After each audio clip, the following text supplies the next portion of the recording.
Hello and welcome to another jungle video, and in this one we are going to be looking at how you can dominate as an assassin. I just released a video on how to jungle as every class and figured it would be a great idea to do a gameplay for each of those so you can see the principles in action. So if you want to be the best assassin jungler you can be, you need to understand how to navigate a variety of metas and different team comps. Hopefully these two gameplay breakdowns and summaries will give you all the information you need, and you can then become a raw smart jungler and not a grapefruit jungler. And on that note, please do consider leaving a like and subscribing for all the Season 11 content coming your way. Really looking to load up in December. Coaching will start up again as well, so don't forget to join me on Planet 9 to keep out for that announcement, as you can sign up for coaching on there directly. And now without hesitation, let us begin. The first game we'll look at when we have to play a little safer earlier, we have to play smart, scale, use our ultimate, and eventually take over the game, and how to do that as an assassin. And the second game will focus on what happens if you get a few good ganks early, beautiful map reads, you have a huge lead. How do we snowball this and control team fights so that you can basically win in any scenario?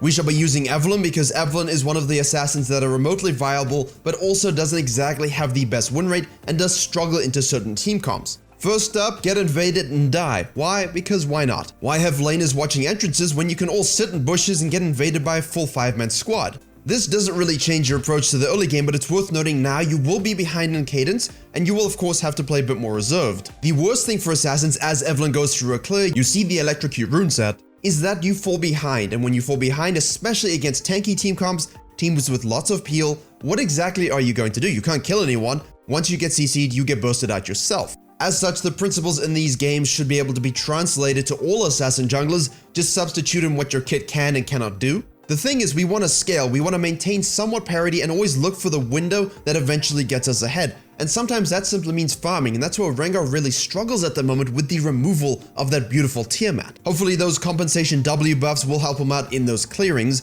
but for now Evelynn does red, Krugs, Raptors, she's gonna go to Wolves into blue. You know the Amumu started on the bottom side. Amumu typically will go into a 5 camp in Hyelo, sometimes a full clear. The champion is very strong, and now if you have, a 3 camp clear, you're a Volibear, you can invade. But Volibear is not an assassin, although my AP build kinda does feel like that when you max E. The point is, the assassins don't force ganks, and they don't force fights where they don't match up well. Urgot has priority on the top lane, Amumu assumes Evelynn's on the top side. Evelynn won't be able to contest that top crab, so why waste time?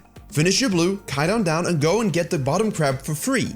What this does is, against a heavy ganking jungler or tank jungler when you don't have flame prio, is it puts you on the opposite side of the map, and now you can look to gank in the bottom lane. I do think this gank is a little bit forced, but nonetheless is a good idea, because what happens if the Amumu ganks top lane? Simply put, you can counter jungle the tier 2 Gromp and the tier 2 Wolves. If Amumu ganks mid lane after doing the top crab, as he does, and you finish ganking bottom lane, you can sequence your tier 2 Krugs, tier 2 Raptors, and tier 2 Wolves. This means you only lost your Gromp, you still got a crab, your scaling is looking good, and you managed to get a gank off. Now naturally what's going to happen here is Amumu is going to reset. After that, most likely he's going to want to go down to the bottom lane to gank the pushing wave. He also has tier 2 Gromp and tier 2 Wolves available. As an assassin, what's one of the most important spikes in your gameplay? That ultimate. Because Evelynn has already sequenced her second clear almost, there's no point going to the bottom side. There are no camps to farm, you can't really 3v3 just yet, specifically without your ultimate. So while Amumu tries his best to bleed all over your team, tier 2 Gromp is spawned, that gets you 6, you snatch it up, and now we can gank top lane directly. Now if you need your ultimate to secure the kill, do it. The point is to gank when you have it so that if it's needed, it's there, otherwise save it for another time. Amumu ganks in the mid lane, Yasuo dies, no one is surprised, but because the red buff spawned and there's a global timer, because you saw this occur, you know he's going to go and take your Raptors, gonna take your red, bottom lane could be 4-man dived, who knows. It's a better use of time to reciprocate and counter jungle the Amumu's Raptors. As Evelynn goes back to base, you can see the Sylas is doing exactly that. Amumu is roaming to help him. Sylas leaves an amazing ward, which we'll talk about in a second.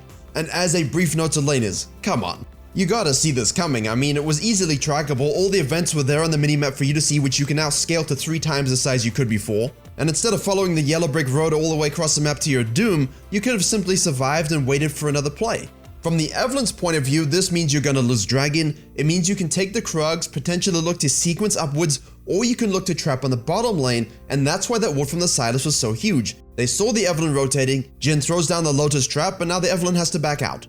Nothing left for the assassin to do, sequence up, maximize your experience, most likely going to lose the Herald because your top lane is dead again. But this is what you were looking for, itemization spike and level spike. We have Hextech Alternator, they're all spread out on the enemy team a little bit. Kill the Urgot, And as the skirmish develops, use your in and out spacing. Spells, detach, go back in when your spells are off cooldown. Don't tank damage, don't face tank anyone CC, use your spells, burst, reset, and then go back in. And that's how you get fed as an assassin when you have to have a slower early game. Patience. Patience for item spikes, patience for experience spikes, patience for team fights, patience overall for everything. It's okay to give up the first 2 dragons. It's okay to give up the Herald. You know that once you hit these little skirmishes in the mid game, you will start to turn it on, the snowball begins to roll, and you will get that dragon soul. Now bot is looking kinda doomed. We go back to base, you finally get your Night Harvester. The crab bot has been relentlessly pushing top lane, you know he's gonna push it again. Let's head directly back there to reverse the field of the map. There are no objectives. Your farming sequencing is so fast right now you have a lot of downtime between when they respawn. So with that in mind, top die. Amumu thinks, hey, everyone's top lane, let's use the Herald. Sequence down, in and out team fighting once again, the Yasuo shows up, you kill the Silas. Dragons respawning. It's a great idea specifically as an assassin. If you have a level spike you can get by doing Raptor's Red before the dragon, that's great for your fighting as well as your smite level. Sometimes though, actually a lot of the time though, teams just don't care about the objective the way we do. We're obsessed. 1 minute before you're thinking about the dragon, setting up, trapping, maybe making a pick, everyone go back, get your items. Yeah, laners don't really concern themselves about that, so even if the Amumu gets the dragon, the following fight should still be in your favor because spells are burned, it's messy, they're not really set up to do it, and if you hadn't noticed, the Evelynn's, kind of fed right now. All of that finishes your 5 kills, a bit of counter jungling, reset, you're controlling your farm, you're waiting for that fight that's gonna erupt over the second Herald. Yasuo has pressure on the bottom side, and now observe, the enemy team is kind of feeling a bit desperate. They know the Evelynn's coming online, she's bided her time, she's farming well, and the damage spikes are gonna start to come in very heavily. They overcommit, and look at the Evelynn's positioning. Doesn't go to the front, isn't necessarily needing to flank in this case. Stay behind your Rakan, stay behind the CC, spam your Q, use your E where you need to, save your ult, and all of a sudden, a very, very easy quadra kill. Yes, she's playing around her team, but at the same time, a lot of people say, hey, I'm an assassin, my team's fighting without me. Yeah, but why?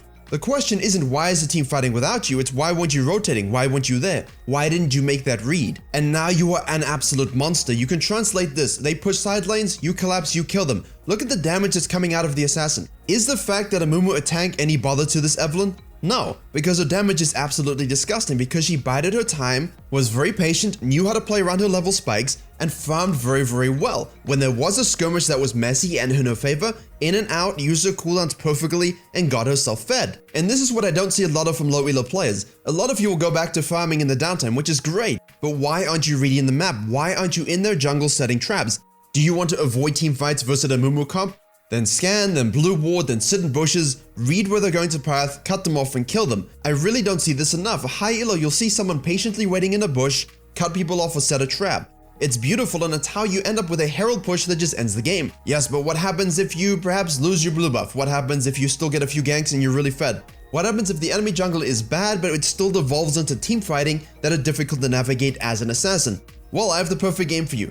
Firstly, as an assassin, decide on your playstyle. Is it multi-fight team killing, harvest like the second game? Is it single target annihilation, electrocute like the first game? And yes, you can actually run Conqueror on Evelynn as well. There's a lot of beefy boys running around, and in these team fights where you maybe want to be a bit more of a chase down, elongated fight threat, that can work as well. Although we don't exactly have a Conqueror Evelynn playstyle, most assassins can run 2 of these 3 runes, so choose one accordingly. So obviously Evelynn's gonna full clear and try and get a top crab, then Nunu stole her blue, it is what it is. The Nunu will gank a lot better than the Evelynn early, you just have to, sacrifice to Odin and hope that the laners don't ink too much. But one of the best things you can do, as you saw in the last game, what did she do after the first initial clear? Look for that gank before the tier 2 sequence. What does this assassin gamer do in the same situation?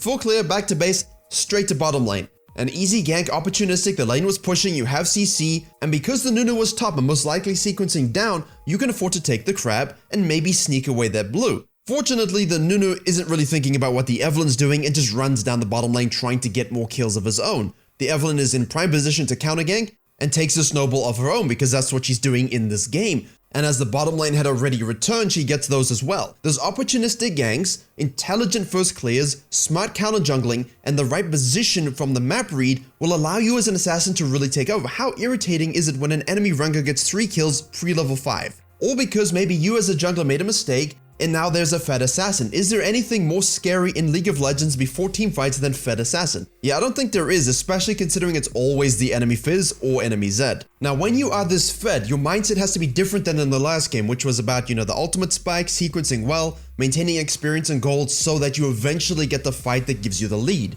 Now the enemy team is feeling a little bit nervous and will get very overzealous in their fights. If they do, you can see from this fight, they're basically saying GG FF15 because how are you ever going to contain this Evelynn? And you're not worried about your own camps and sequencing now. We want Harvest Steps maximum supreme. You can already do a hell of a lot of damage to that Nunu. So let's control the Scuttle Crabs, look for those picks and fights, and translate those fights into objectives. I mean, look at this roaming and wandering. She did a blue side and now's in the enemy blue side, really heavily looking for picks and looking for kills. The enemy team is putting a lot of control wards down, and this is a GM Challenger game in Korea. Very rarely will Diamond and below players have the presence of mind to keep putting down control wards over and over again to stop this. That means you should be having an absolute feast. Gank mid lane, get an assist, use your power on the map to get kills, to get objectives. Nunu tries to intervene, charm him when his phase rush procs, which is just funny to look at. Add another notch to your bedpost, or tooth to your bone necklace. And now here comes the cautionary tale of assassins. You just killed the jungler, the mid laner is dead, bottom lane is pushing, Thresh is giga roaming. You're not gonna have this Thresh. This Thresh is a hero the whole game. But at the same time, he should stop chasing mid lane, join you, and 3v2 the bottom lane. If he doesn't do that, you can afford to do your own camps, the Raptors and Krugs, and then collapse with the Thresh afterwards. I do feel like the best play here as a jungler, because Thresh gets that kill on the mid lane, is that you can afford to kill the Raptors, then the Krugs, kill the bottom lane, and then we're getting the dragon for free. Either way, it's a Lulu Aphelios. Don't run face first and die. That's what assassins do badly in low elo, and that's why they always throw. And because of that, you give a shutdown, and they get the fire dragon. Absolutely tragic. Right, so as you watch a skirmish go ahead, let's talk about team fighting. Notice how the Evelynn again is playing behind the CC, but if your CC and damage isn't enough to kill people, don't go to the front line, because if you get taunted, you're gonna have to ult out, and you might not be so lucky in your game to actually end up cleaning up and using the Herald mid lane. So while this game continues to be kinda one-sided because of the Evelynn's doing in the early game, the problem is they have a really good team fight. They're bundling up, there's a Lulu, there's a Nunu, there's a Shen. It's still going to take 29 minutes to win this game. Team fight 1. Make sure it's a fight over an objective or something meaningful and not just, in your base so you lose. But once you see the vision, don't walk through it. Walk around it. Look for the flank. If there is no flank to be had, but you find someone out of position, you must kill them. Use everything if you have to, because it's very important that you have a numbers advantage. In more skilled games, even in low elo games, people might rotate when you go very deep for the kill. Make sure you reposition. Rengar's, you have the Duskblade, Kha'Zix Duskblade, Kayn, you have E. If you're going Eclipse, simply use your positioning to get out and reset. You need your cooldowns to come up again. You are not looking to 1v4 the fight simply because you happen to already have the numbers advantage. Use that profound patience. Once you've disengaged, the enemy team will go on the next target that they see. Once they do and your spells are up, your camera is available, now you can flank the backline as they are distracted, as they are divided. Usually it's a great idea to kill the Soraka, the Lulu, the Janna, what have you. That peel is now removed, and the carry who's left by themselves simply gets chased down and finished. In lower elo games, I see way too often the assassin sticks around with no cooldowns, auto-attacking. Yeah, Evelynn, it takes you 10 years to kill a control ward. What exactly are you going to do versus 4 people when you have no spells? Patience, disengage, re-engage. Teamfight number 2, the suction effect, but you might die. You see a wandering ADC, and because of the enemy team comp, your tanks and engages are struggling to get onto the backline.